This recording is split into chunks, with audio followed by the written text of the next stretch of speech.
If your allergies are still acting up, you're likely suffering from ragweed or mold allergies. This is normal for this time of year. What's not normal? How long it's lasting. Fox 43 meteorologist Danielle Miller has a look at how our warming climate is leading to increased allergy problems across south central Pennsylvania.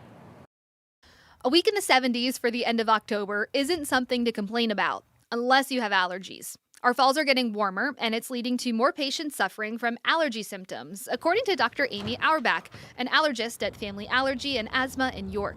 Ragweed and the weed pollens tend to be really severe during the fall months, and the longer it is till we have a hard frost, the higher the long-term levels are going to be. In south central Pennsylvania, we are seeing our first frost and freeze trend later in the year.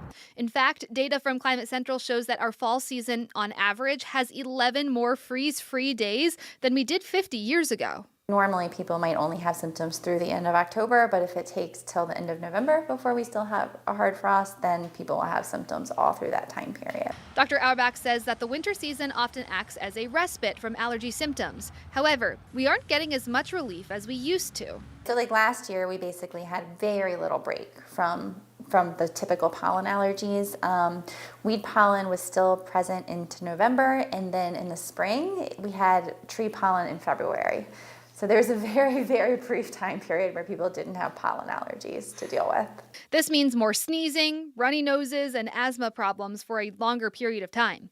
If this impacts you and your family, there are some tips to follow to help minimize the issue. We tell people to keep their windows closed, don't ride with your car windows down.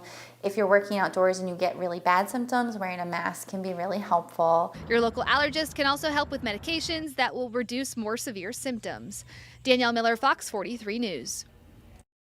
And with quite this streak continuing, of course, it'll be more of a problem, but it looks like we got to shift to some chilly temperatures eventually coming our way. So hopefully that's a sign that relief is coming. Well, eventually, I would say sooner rather than later, but everything is lasting later.